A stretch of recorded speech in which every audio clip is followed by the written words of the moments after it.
Ladies and gentlemen, good day and welcome to the Dilip Buildcon Ltd Q1 FY25 earnings conference call hosted by S-Ancial Technologies Private Limited. As a reminder, all participant lines will be in the listen-only mode and there will be an opportunity for you to ask questions after the presentation concludes. Should you need assistance during the call, please signal an operator by pressing star then 0 on your touchtone phone. Please note that this conference is being recorded. I now hand the conference over to Ms. Jill Chandrani from S-Ancial Technologies. Thank you and over to you, ma'am. Thanks, Rio. Good evening, everyone. Welcome to Dilip Buildcon Q1 FY25 earnings call. From the management, we have with us Mr. Devendra Jain, Managing Director and CEO, Mr. Rohan Suryavanshi, Head Strategy and Planning, Mr. Sanjay Kumar Bansal, Chief Financial Officer. Before we begin this call, let me mention the standard disclaimer. The presentation that we have uploaded on the stock exchange, including the interaction in this call, contains or may contain certain forward-looking statements concerning our business prospects and profitability, which are subject to some uncertainties and the actual results could differ from those. Now, let me hand over the call to Mr. Rohan Suryavanshi for his opening remarks. Thank you and over to you, sir. Thank you, Jill. On behalf of Dilip Buildcon Ltd, I welcome all the participants in our Q1 FY25 results con call. The results and presentation have been uploaded on the stock exchange and I hope all of you had a chance to look at it. At the outset, I would like to share some industry updates. It has been evident in the recent union budget that the government has high aspirations for the infrastructure sector, with a view to making it a powerhouse in our economy. There has been an allocation of rupees 11 lakh crore for the infrastructure sector this year, indicating a growth of 11.1% as compared to last year's budget. This contributes to approximately 3.4% of the GDP. Road transport and highway has been allocated rupees 2.78 lakh crores. Railway has been allocated rupees 2.65 lakh crores. Logistics and supply chain sector has been allocated 2 lakh crores. And metro rail has been allocated rupees 24,900 crores. The cabinet has also approved 8 national high-speed rail corridor projects worth over rupees 50,000 crores to improve logistics efficiency and connectivity across the country. All these things are said to have a multiplier effect on our economic growth and also boost employment opportunities. Above all, it will give impetus to India's unwavering commitment to a futuristic and connected India. This scenario definitely augurs well for our growth trajectory, given the government's sharp focus on the infrastructure segment. Now coming to the sector and the company, during the quarter under review, the ordering activity was weak across all sectors, which was as expected because of the elections, but now is expected to pick up. For us also, we received a single order in the railway segment of rupees 926 crores. But going forward, on the back of a strong order pipeline and across all our segments, we are confident that we will get an order inflow of rupees 15 to 16,000 crores for the full year. And there is enough orders across the segments like I mentioned that we look at. On this quarter onwards, in our order book, we've also started including order value from our coal MDOs, which we were not doing in the past. As is the current market practice, players are including that. So we've also made changes. And in our current order of rupees 18,600 crores, we have added 3 years coal MDO order of rupees 2,400 crores. So while the total estimated revenue from our coal MDOs would be around rupees 5,500 crores over the next 3 years, but this will be accounted at the SPV level, out of which DBL will be getting around 2,400 crores, like I mentioned.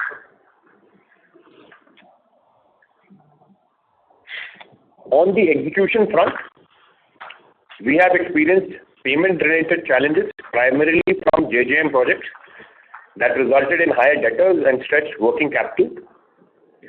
Now, it's a temporary phenomenon because of elections and other things that were happening in the government, but it is the top agenda of the central government, and the sector would see a major execution ramp up soon, along with solution for all these stuck payments.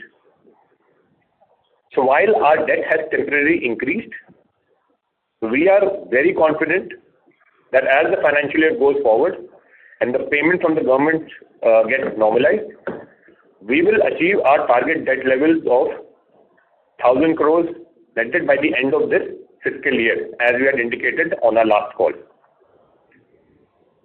In our investment portfolio of HAM assets, I'm happy to inform that recently we have fully concluded the Shrimp InvIT deal with transfer of 51% equity stake in the last asset, that is Patrapalli Katgora project. With this transfer, our entire deal is concluded with the Shrimp Group. While we will continue to do O&M of their assets for the life duration of those assets. In other news, in our Alpha InvIT asset deal, we are progressing as per plan. Till now, we have transferred 26% stake in 4 assets out of a total deal of 18 assets. Our InvIT formation process is also progressing well. We have applied to SEBI and we've already received initial remarks. We are still very confident that we will be able to create the InvIT by the end of this financial year. In our coal MDO business, that constitutes Siarmal Coal MDO, which is the largest coal MDO in the country, I'm happy to report that we have achieved production of 3.27 million metric ton in the last quarter. To give perspective of our execution progress, last year we had done a total production of 7 million metric ton versus contractual requirement of 5 million metric ton at Siarmal. This year, our contractual requirement is 10 million metric ton, but we are already running with a run rate to achieve 50% more than that. That is 15 million metric ton in this financial year. Another good news, Pachwara MDO, we are also progressing as per plan. During the quarter under review, we have achieved our coal production of 1.46 million metric ton. Here, we are on target to achieve the 7 million metric ton, which is the full capacity for this.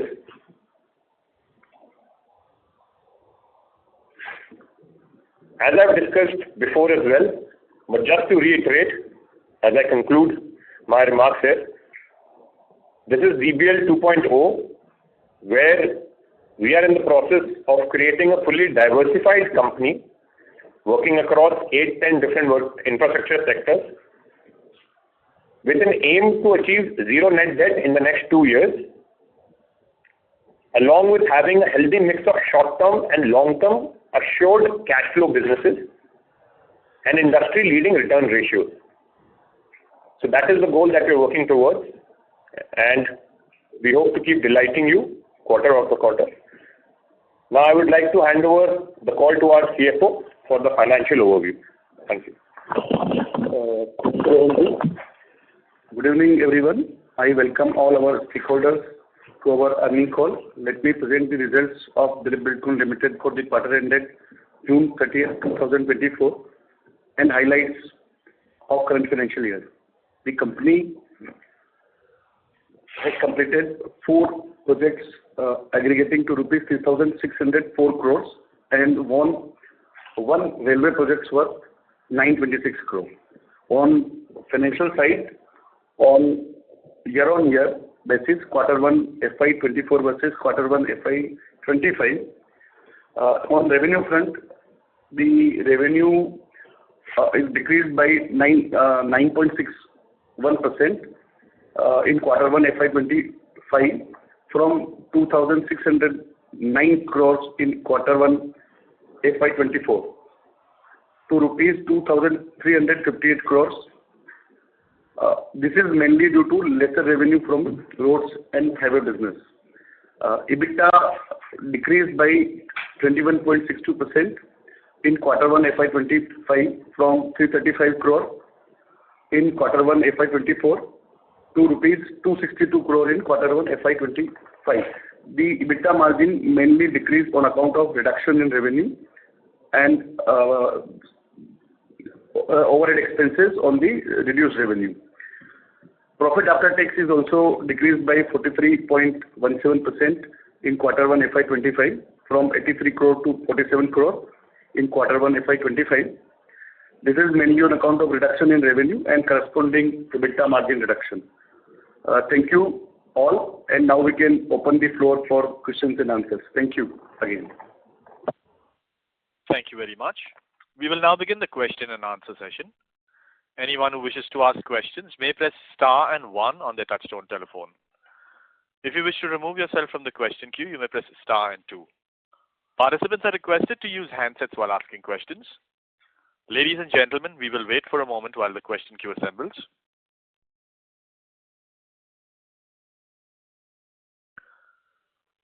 The first question is from Shravan Shah from Dolat Capital. Please go ahead.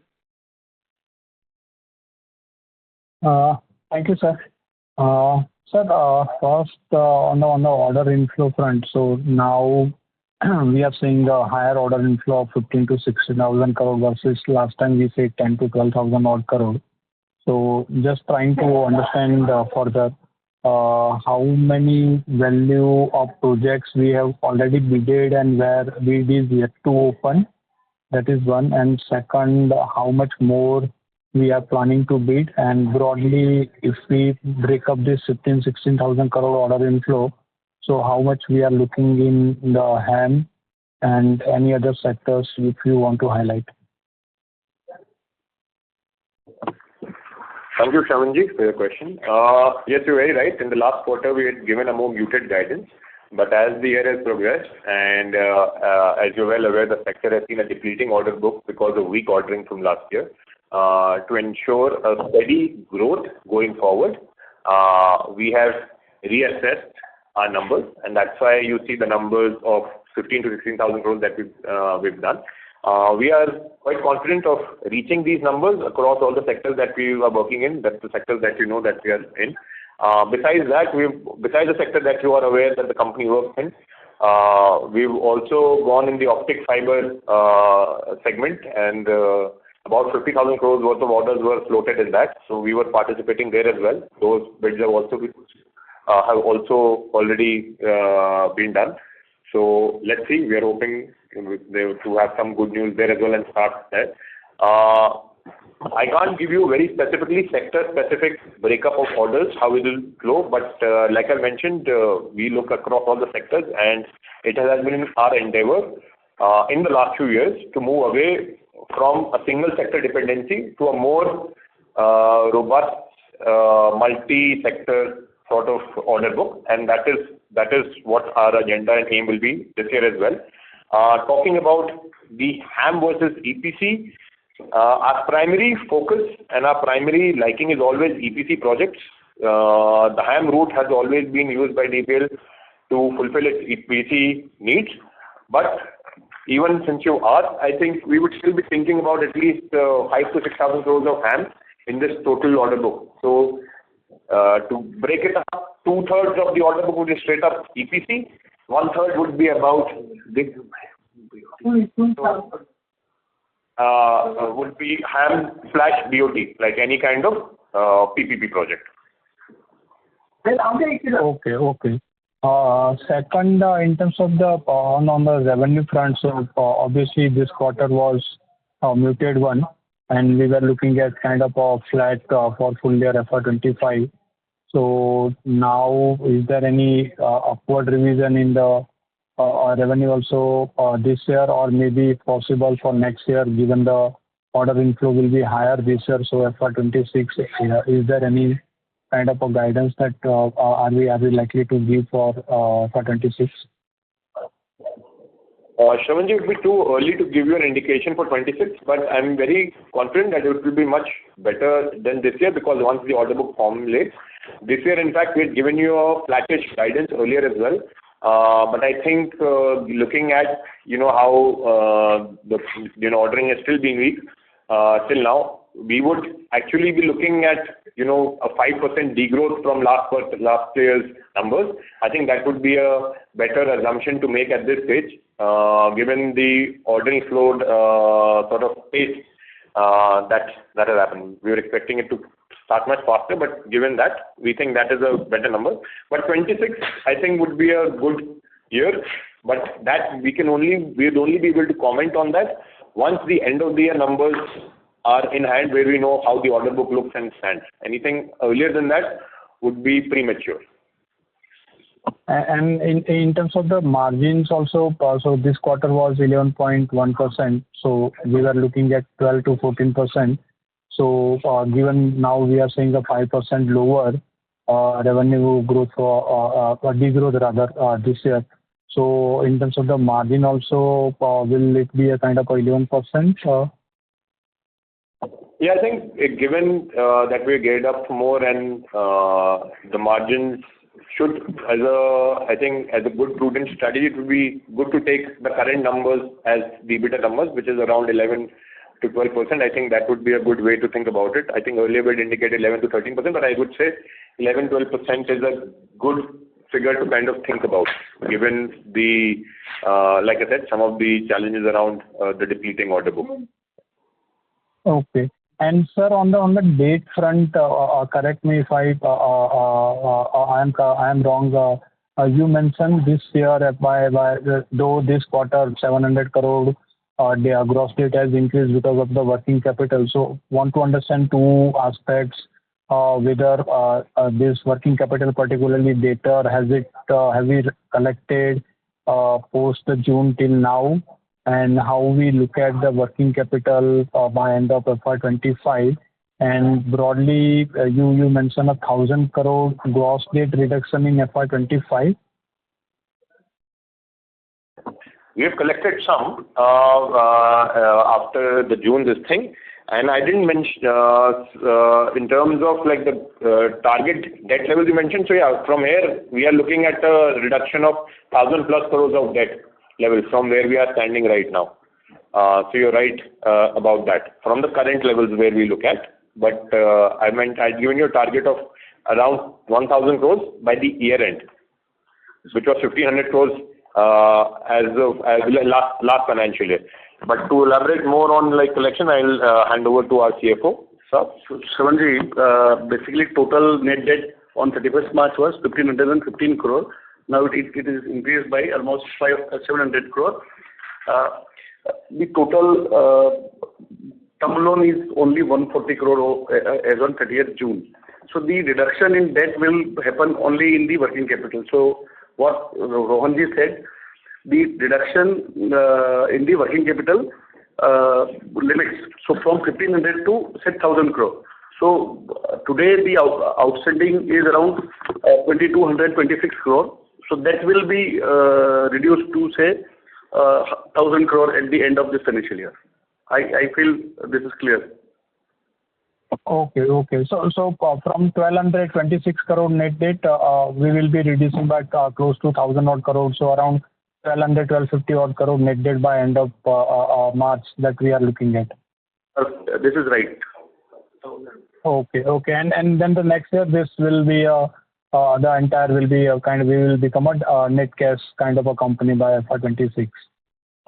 Yes, positively. Yes, that is the agenda, sir. Okay, so there just wanted to elaborate further. So how much in terms of the broadly the alpha alternative, how much already obviously for 4 projects we have mentioned that 161 crore we have received. So how much more cash are we going to receive? So that would be a major driver in terms of the debt reduction and plus the working capital. I think we mentioned that in the presentation on page number, let me tell you how that deal 26? 36. No, which one? Yes. On page 26, we mentioned how the equity would flow from the investment that will come from Alpha and in the years. So if you want to look at it, here Sanjay sir will explain. So, Shravanji, as of 31st March, we had divested 3 assets in 26%, and this quarter, on July 1st week, we divested 26% in another asset. So out of this 478 crore, which is shown in page number 26 of our investor presentation, around 160 crore, 190 crore precisely we received in July. So out of the balance, this will be received majorly in this quarter, and one asset may go to early next quarter. So balance money out of 477 we received 190, and balance will be received in quarter 2 majorly, and some money in quarter 3. Okay, understood. And lastly, just on the particularly on the standalone in terms of the finance costs and other income. So just wanted to understand. So we were kind of looking at 350 odd crore kind of total finance costs for this year at a standalone. So this quarter, it has because of the debt has increased, so finance cost has also increased 119 odd crore. So how do we look at for full year the finance cost? And then the same way the other income was just 13 odd crore. So there, how much more are we going to receive any kind of a dividend from any of the InvITs of SRAM or any other MDO through where this income, other income can go up? So still, even after increase in debt in first quarter, we still believe the debt cost will be between 350 to 400 crore. This is number one. And in terms of other income, let me tell you, the other income consists various items like dividend from the existing SRAM InvIT units, distribution like the interest distribution, and interest on our income tax refund and all. So yes, in quarter 1 there is a reduced other income, but we feel this income, because this quarter the distribution from SRAM was around 5 rupees, which is more than our expectation. So going forward, we think whatever we had given in slide number 26 will be more or less achieved. Okay. Got it, sir. Thank you and all the best. Thank you. Thank you, sir. Shravanji. Next question is from Ishita Lodha from Swan Investments. Please go ahead. Ishita Lodha, you may go ahead with the question. Hi. Yeah, hi. Am I audible? Yes, Ishita ji, you are audible. Please go ahead. So my first question is on the coal mining business. Ishita ji, can you be a little loud, please? You're audible, but your voice is very low. All right. The revenue in coal mining business has actually declined despite better production volume. So is this due to lower realization, or what has led to the reduction in revenue from 162 crores in last quarter to 150 crores in current quarter? Madam, let me answer this question. First of all, we have not given the coal revenue in the investor presentation. What we are saying, out of the total order book of the SPVs to MDOs, 5,500 crore is 3 years revenue. Out of that, 2,400 crore revenue in next 3 years will accrue to DBL, and we had given the MDO performance in terms of the physical. So against 15 million ton target, we have already done 3.23 million ton coal production in quarter 1, and in Pachwara we did 1.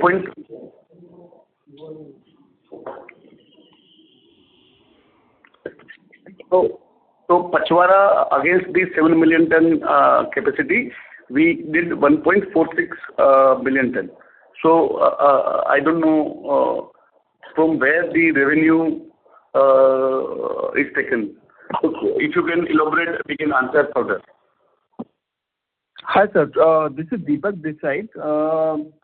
Just continuing on that part, in the standalone revenue, on the vertical wise, we have shown the segmental breakup, where we have shown road, special bridges and tunnel revenues of 1,081 crore, which has declined 43%, and mining has come down to 150 crore, which has declined by 6.74%. So on the standalone basis, this quarter there has been a decline on the vertical wise. So just wanted to understand on that part. So Ishita and Deepak, we had given the total, the total revenue of DBL. So nowhere we have given the coal revenue separately. We had even given the order book breakups. So in order book breakups, as Rohanji explained, we have added 2,400 crore revenue from SPVs, these two SPVs to DBL for the order book purposes. But revenue, which page you are referring to? Can you please tell me? So basically, in the press release, we have given the segmental breakup. Just a second, I'm sharing the details.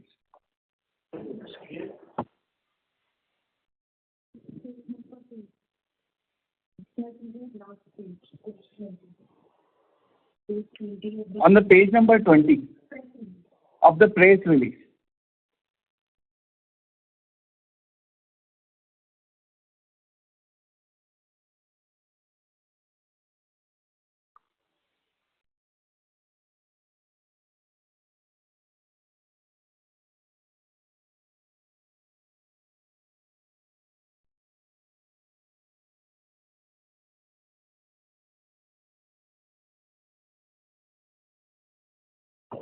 So basically, you are referring to the, so if you can see my order book position, out of,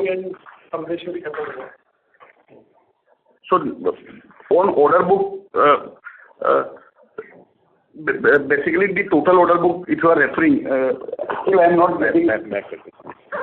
Sir, I think you're looking at the press release, right? You're looking at the press release? Yes, press release, segmental contract revenue breakup on the page number 22. Right. So there, why the reduction you're seeing is because besides the two coal MDOs, where we are doing well, there were also EPC contracts that we're doing, which are finished. So Nighai and Samleshwari are finished. That is why you are looking at that number, because the revenue that was contributed by Nighai and Samleshwari is over now. That's why there is that reduction, because of the other projects getting done. But those are very small contracts compared to the MDO contracts that we'll be doing, where we've mentioned the revenue potential is 5,500 crores for the next 3 years. Okay. Yeah. So basically, in the mining division, external orders have been finished. Now internal orders will get executed over a period of next 3 years, which will drive the revenue growth. So this is not an internal order. This is MDO is also an external order. So it's just the nature of the contract is different. An MDO is a long-term contract. So the Siarmal project is a 25-year contract, and the Pachwada project is a 55-year contract. So it's just the nature of the contract. This is not an internal mine for us. This is ultimately we're supplying to the government at a predetermined price, which also includes inflation indexes. So that's what we're doing in the MDO process. So the thing that it does for us, it gives us predictability of revenue and a stability of sort of income coming on a long-term basis. Okay. And secondly, looking at the debtor position, debtors from the last quarter from 1,392 crore, it has moved to 1,766 crore. I do understand you mentioned about the payment related these things. But just wanted to get the sense, what is the updated position at the current juncture? Has there been any further reduction in this? And in the current data of 1,766 crore, how much is from the JJM projects? Sir, there is a reduction on this from the numbers where we are looking at what you're looking at. There is definitely reduction. We don't provide specifically breakups on that, but if you want to get in touch with my team separately, you can talk about it separately. But JJM is the larger bit of it. The big reason for this increase. Sure. And finally, on the guidance, just wanted to check it again on the revenue basis. We maintain the flattish revenue growth, or would we expect some decline in this year? And what is our current bid pipeline from the order inflow perspective at the current juncture? Sir, like you mentioned, I think it would be prudent right now to take a more measured approach to our revenue, and that's why we said instead of the flattish, we should account for a sort of degrowth of 5% given the weak order book that had happened. But going forward, there is a very good order book that we see in front of us of 2 lakh crore plus. The road sector alone has a very decent order book along with the other sectors that we are working in. So we are confident that we will be able to do 15 to 16,000 crores in new orders in this financial year. How much is our current bid pipeline, the projects where we have done the bids at the current juncture? I think less than 25,000 crores where we've already bid out. Okay. And finally, just wanted to check it out. In this quarter, our margin profile has come down to 11.1%. And there I can see other expenses has increased to 4% of the revenues. So just wanted to check, is there any one-off in this quarter in the other expenses in terms of provisioning or any other expenses? And what would be the broader margin we should be looking out for the year as a whole? Sir, margin profile is weak because of the lower execution, and we've guided towards an 11% EBITDA only going forward, 11-12% EBITDA that I mentioned. So that should be the guidance going forward. Any larger details that you want, you can get in touch with my team and they can explain to you more. Sure, no problem. Thank you. Thanks a lot and all the best. Thank you, sir. Thank you. Thank you. Next question is from Darshil Zaveri from Crown Capital. Please go ahead. Hello. Good evening, sir. Thank you so much for taking my question. A lot of my questions have already been answered. So just wanted to understand, now we are also getting into another segment of optic fiber. So how are things looking out there, sir?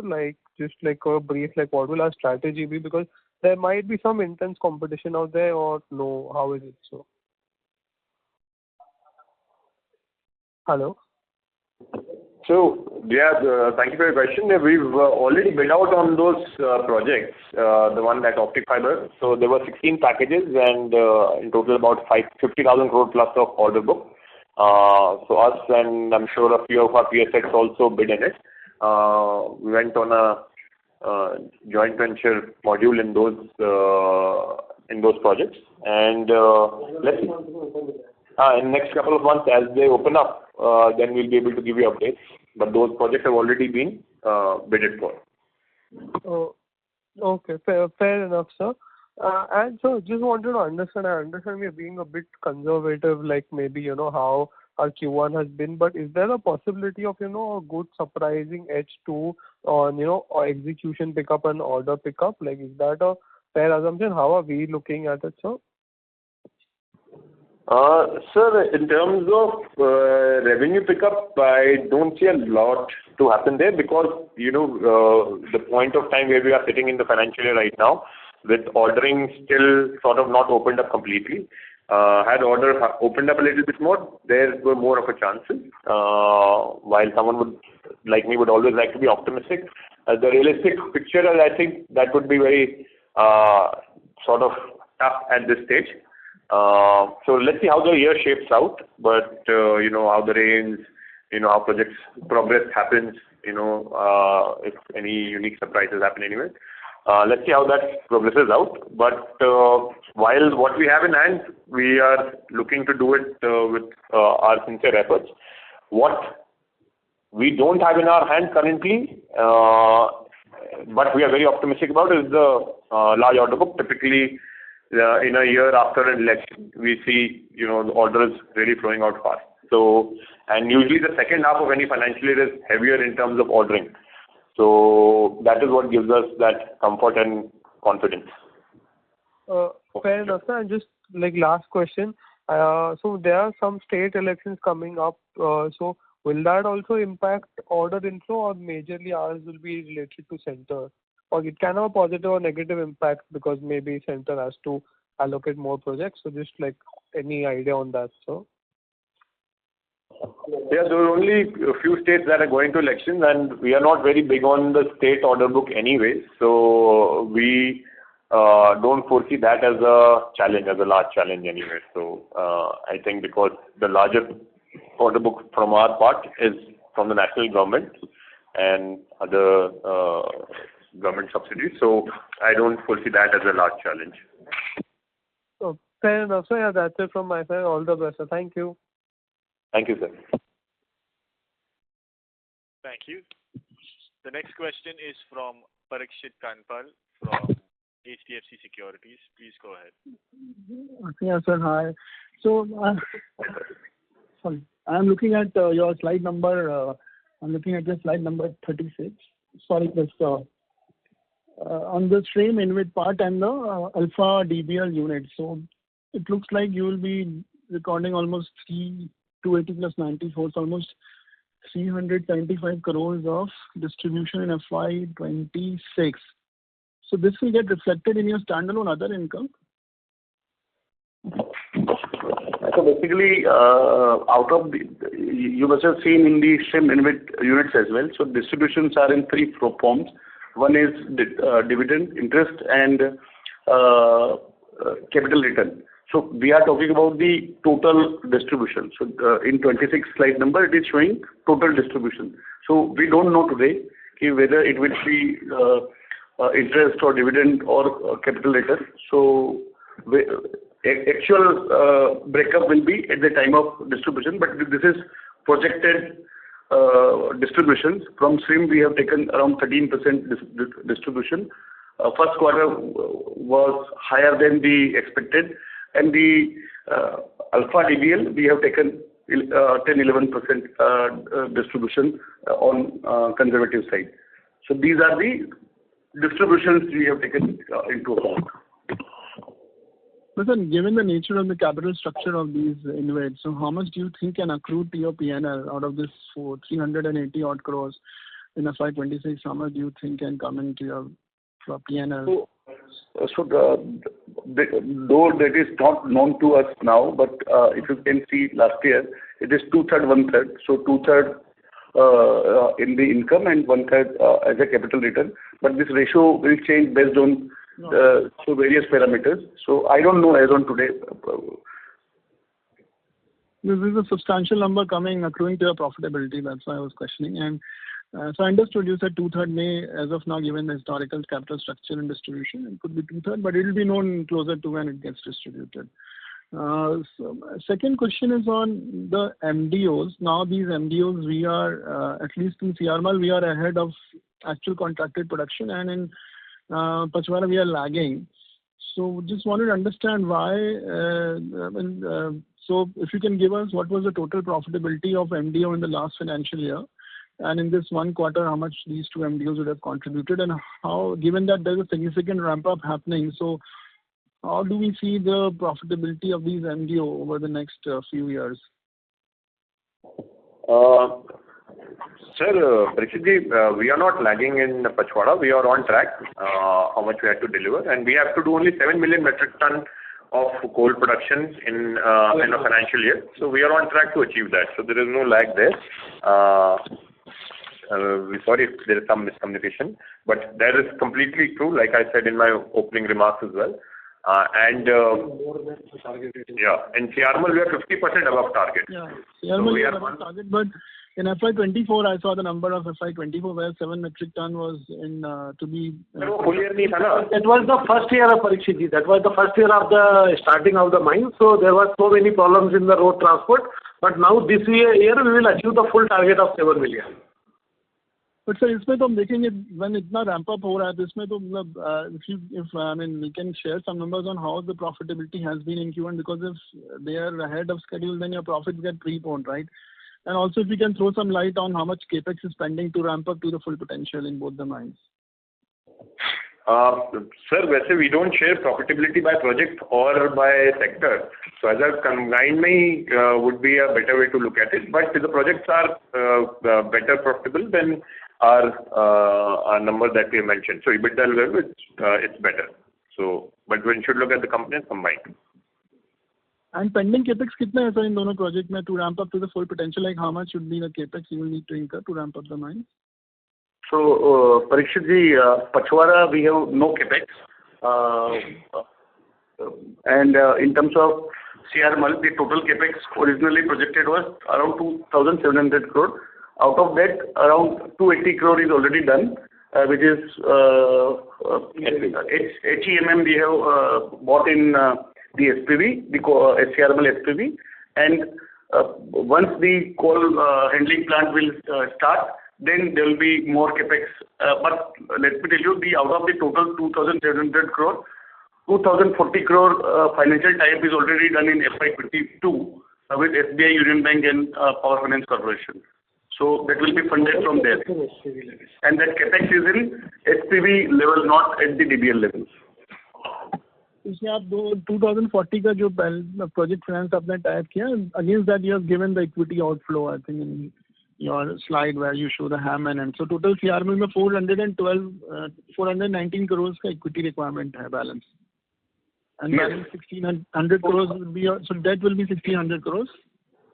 So total I said 2,700 crore. Out of that, equity is 576 crore and around 2,042 crore is the debt. And out of debt, we have already taken disbursement of 224 crore and we have invested equity 157 crore. So total 380 is already done out of 2,700 crore. Okay. समझ गया sir.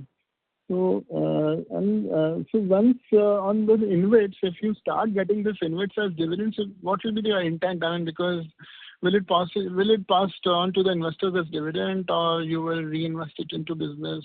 So how do you look? Because this will be substantial cash flows which will come accrue to us, because 400 odd crores. If I see FY27 numbers, you are already showing 450 odd crores of inflows. Absolutely right, sir. There will be a significant inflow to the company. In terms of how we think about money that comes into the company, it will be dependent on the opportunity that will be in front of the company, whether we want to, whether if we see that we don't have any good opportunity, we might end up just giving dividends to our shareholders. If we see there is a better opportunity, higher return ratio, higher ROE for us and for our shareholders, and what they're looking at us from, then we might look at investing in those assets. But let me tell you a few things very categorically. Number one, our intent for the next, like we mentioned, for the next 2 years is to reduce debt completely. So our intent is very clear. So whatever money that comes to the company, currently first and foremost will be used for debt reduction to make the company debt-free at a standalone level. So that is happening on the standalone. Number two, our intent is to make sure that the consolidated debt keeps on flowing to the InvIT. So even the consolidated balance sheet of DPL looks good, and wherever we have debt, it is all backed by the project finances. That would be our number two intent. After that, whatever cash flows are coming, we will look to see whether we can deploy it in long-term assets which will keep generating returns for the shareholder of the company over a long term and with a higher return ratios like I mentioned. If not, then we will take a call of distributing it to shareholders as dividend. So it will all depend at that time, but our intent is as I'm sort of articulating to you. Once all these InvITs units which you receive, with understanding 4,000 or 5,000, 4,500 crores, I think put together, is it right like the number will be close to about 4,500? And if yes, then will you be consolidating this debt of these InvITs, or will it become an associate once the InvIT is operational? optionalized? Oh, no, the debt does not come to us. We are only the unit holders of that InvIT. The debt is not the debt goes to the InvIT level. We are just like a shareholder to a company, we just be unit holders. So that debt, the HAM debt which you are currently carrying on will get knocked off because of consolidation, so it will not reflect in your consolidated balance sheet. At the asset level debt, if you're talking about, so number one, sir, the assets that we transfer to the InvIT, that debt will transfer there. Instead of the equity that we've invested, against that which we will get the units. So the 4,000 crore plus of units in the Alpha and DBL InvIT and the 800 crores odds of units in the Shrem InvIT, those are all equity instruments. They have that's not any debt instrument. So those will be the equity holding of DBL. That means your console will closely mirror your standalone debt, which will be anyways net cash by then in 2 years, which you are guiding. So you will be hardly carrying some debt on your MDO, which may be, you said 2,000 crores and plus something in other coal mines. So that could be what will remain. So MDO debt will largely remain, right? Rest all debt will get MDO debt will remain, and if any new HAM projects come to us, that will come. But then those will only have a churning time. So every time we are using, you should think of it like DBL will be holding that debt for any time of 3 years, from the time we win a project to the time we are able to finally move it to an InvIT. So from getting it in to finally getting rid of the project to the InvIT or to investor, that time frame is 3.5 years from the start of the debt date. That's roughly you should sort of think about. So just my last question on balance sheet, sir, where one thing which always creates, which I am very not much comfortable is your inventory levels. Now you've started degrowing, you've stabilized your growth, but still your inventory is not coming down. It's still at 3340 crores, which is almost 1/3 of your sales may potentially for this year. So which is and this is the highest in the industry. When the industry is running at 40 days or 25-30 days, still at 110-120 days. So now we don't get any bonuses also from any of our early completion bonus, where we used to maintain aggregate inventory, and road as a percentage has also come down. We just wanted to get a sense and guidance on how will be the rundown of this inventory, because this is what is depleting our return ratios and elevating our working capital. So if this is not there, so why still so much of inventory you're carrying on your books? If you can give some more color, that will be helpful. And where do you see that the year end, by FY25? Nisha, thank you for your question. I understand this has been a case of concern for people, but like you mentioned, you only looked at one bit of it, which is the inventory. When you look at a working capital level, our working capital days are in line with the industry only. How we are kind of sort of converting our cash. That cycle is in line with the industry. Now, obviously, DBL, our business model, our way of working has been of one style for a very long time. It's a big shift as we are turning around, as we are making amends to the way that we do things, as we also explore many sectors. It will take time. So while there are amendments and there are different targets that we have, this also will keep on coming down over the next 2 years. To give you a target right now, because as the mix of projects change and all those other things change, our strategies keep on changing around how we are doing projects. These all things will change, but it'll be early for me to give a target. But yes, we are aiming for reduction of that also. Okay, I think this is the one last thing which you should, if you're able to tackle it, I think then there could be substantial. We will for 100%. That is also a work in progress, and we're doing that work as well. So you will see that will also keep on progressively happen over the course of the next 2 years. Like I mentioned, as we keep on changing the direction of the ship, this will also happen. Sure, sir. Thank you, Rohan. Thank you, Devenderji. Thank you. Thank you, sir. Thank you. The next question is from Vishal Periwal from Antique Stock Broking. Please go ahead. Yes, sir. Thanks for the opportunity. Couple of questions. First, you mentioned on the coal side that we'll do something like 5,500 crore kind of top line for the next 3 years accumulated. So is that fair to say, because the order book for this coal is 2,500, which is kind of OPEX for the MDO. So we can make a EBITDA of like 3,000 crore cumulative for the coal business for us? Well, I'm not sure what calculation that you're doing, but EBITDA, we're not giving sector-wise breakup, we're not doing.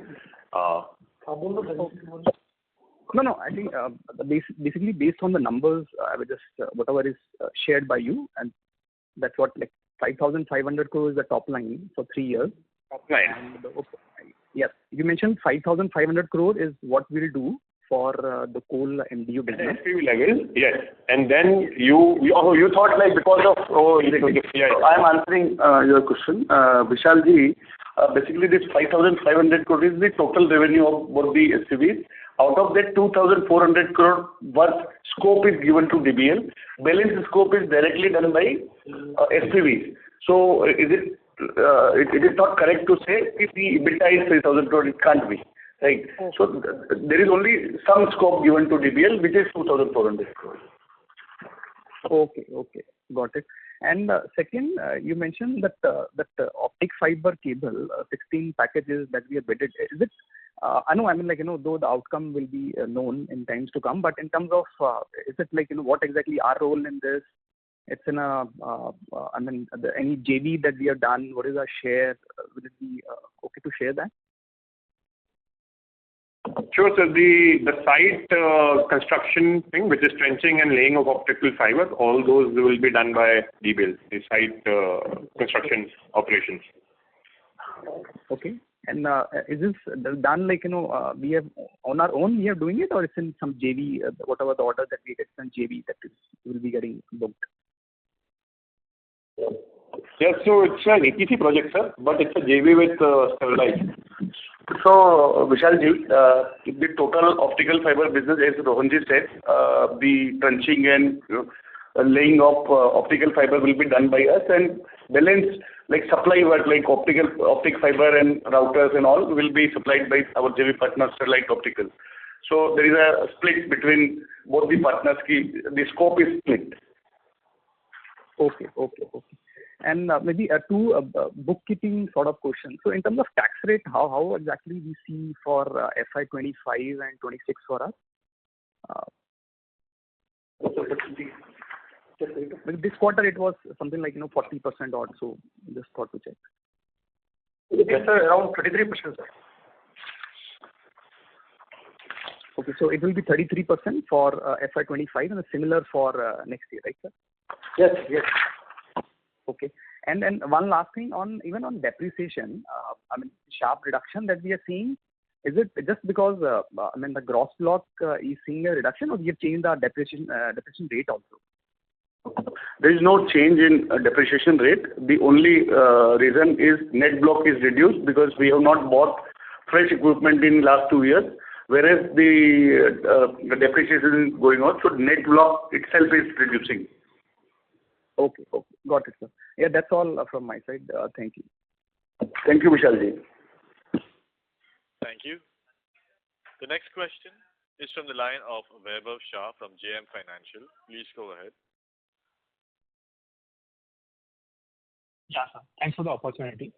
So in the equity tracker sheet, we have mentioned that the invested equity till June is 1646 crores. So what would be the same number as on March 24?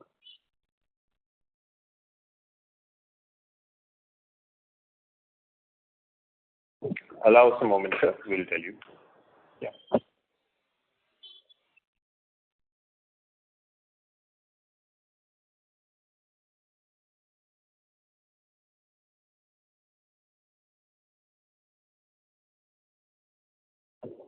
So around 165 crore is invested into in this quarter. So you can minus that from the total equity. So it is 1645 minus say 1800 minus 160. So around 1540 crore. So we have invested something in CRML in this quarter. I wanted the HAM equity as of March. I'm just opening the last quarter presentation.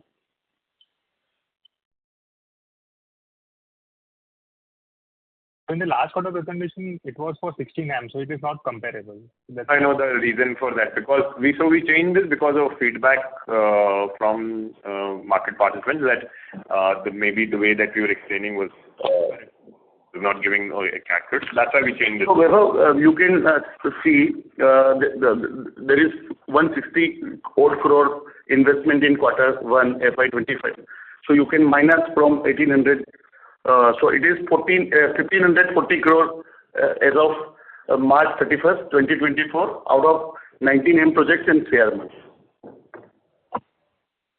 So the HAM project number, so investment in HAM projects in first quarter would be how much out of that 165 crores is what, that is what my question.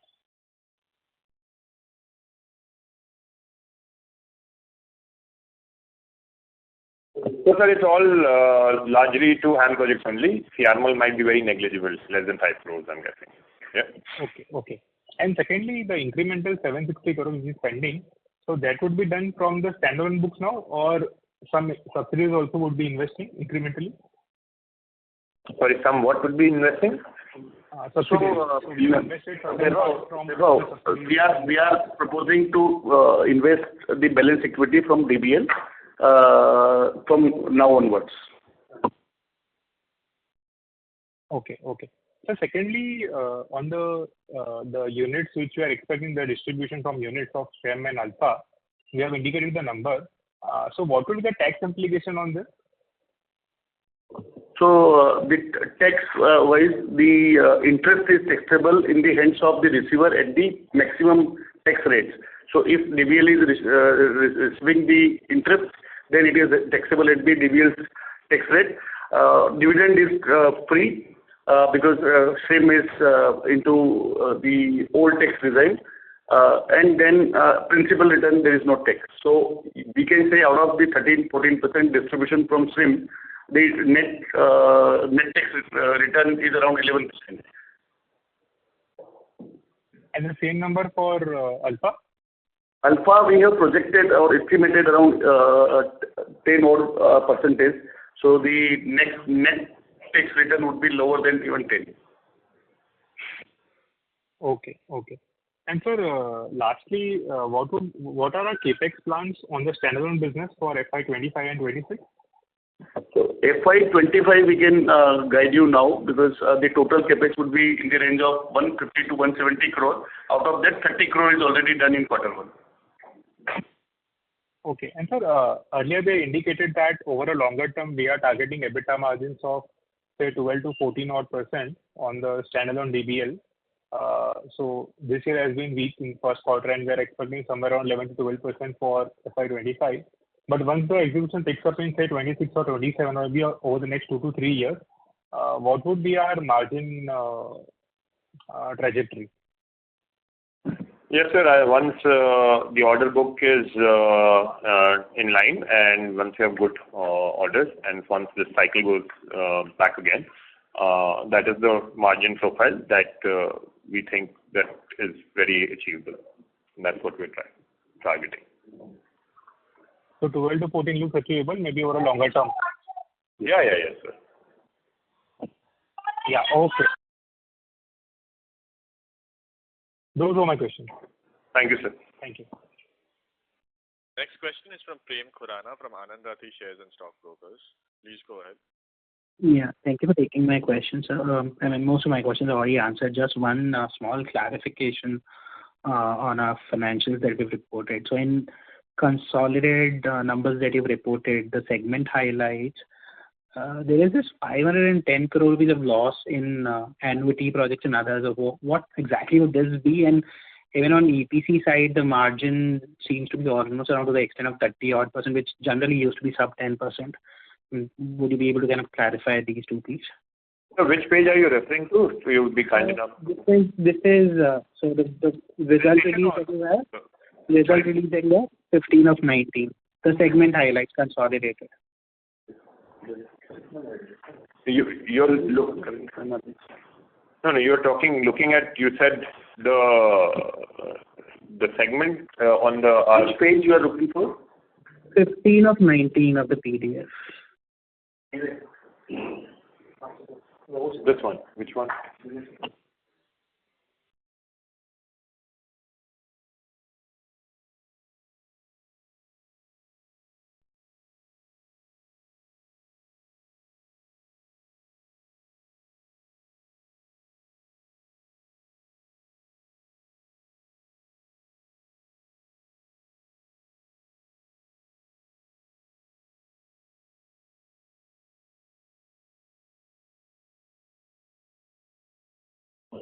Allow us a minute, sir. We're just referring to it. Yeah. Sure.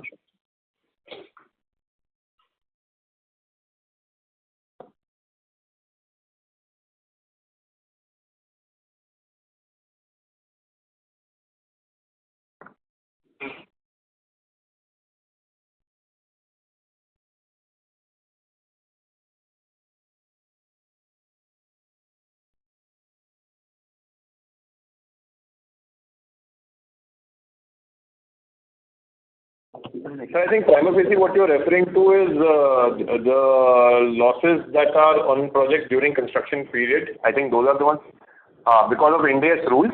But why don't you have a separate call with my finance team to understand it in detail? Yeah. Because when I look at the comparable quarters, I mean, this number was not this large, I mean, any time in the past. And even on the EPC side, 920 crore rupees on 3,000 crore rupees of top line, again, seems to be on a higher side versus when you look at Q4 or Q1 last year, was sub 10% sort of number. So no worries, I mean, I'll take it off. So why don't you take it separately? Because I'll have a separate. One more small clarification. I think the money that we said, I mean, we're supposed to receive from Alpha Alternatives, right, for the 26% stake. 478 crore rupees that you show on slide 27 is adjusted for the 160 crore rupees that we've received, right? Sorry, sir. Out of the 478 crore, we received 190 crore this quarter, the current quarter in July 2024. 190 crores in Q2, you're saying? Yes. And balance will be received majorly in this quarter, and one asset probably may go to early next quarter. So the balance revenue around 300 odd crore will be received during this quarter and early next quarter. Oh, okay, sure. Thank you. Thank you. Thank you. The next question is from Shravan Shah from Dolat Capital. Please go ahead. Hi, sir. Sir, the InvIT distribution that we have spoken and what is there in the page 26 of presentation. So broadly, how one can look at in terms of how much this will come to standalone P&L, because something will also go to DBL Infra also. So that can help in terms of percentage, broader percentage will help. Shravanji, out of these 18 assets, these units will come from DBL Alpha. 26% is held by Alpha. The balance 74 is held by us. 51% is direct DBL and 23% by the subsidiary to DBL. So directly in DBL, you can see the ratio of 51 to 23 in total 74. Sorry, sir. Can you repeat the last line? So I'm saying in the DBL Alpha deal, the shareholding is like this: 74% by DBL Group and 26% by Alpha Group. So the units will be 74% of the InvIT, and the 74% is split between 51% by DBL and 23% by a subsidiary of DBL. So direct DBL, 51% out of this 74%. So if I'm holding 74 units, then 51 from DBL. Okay. So broadly, kind of 60%. If I broadly look at 51% of 74, broadly 64% that way will. And for SRAM, how one can look at? SRAM 60-40, 60 DBL and 40 DBL Infra assets. Okay, so same way. Broadly it is a 60% that we will be receiving at standalone. Right. Okay. And sir, though we have said, I just wanted to further clarify in terms of for debtor, on the entire working capital, obviously you have explained the inventory at that wanted to reduce, but in terms of the particularly the debtors, will it come back to the normal? As on March, it was 48 days. So now, as you are saying, you have received some money. So in terms of back to by end of March 25, we will be having the similar 48, 50 odd days, debtor days? Yes, yes. Okay. And overall total, whatever the increase has happened, 15, 18 days, so that should also come back to the normal level in terms of the working capital days by end of March. Yes, Shravanji. Okay. Got it. Thank you. Thank you, Shravanji. Thank you very much. That was the last question in queue. I would now like to hand the conference over to Mr. Rohan Suryavanshi for closing comments. On behalf of the whole DBL family, I'd like to thank all of you guys for coming here and asking your questions.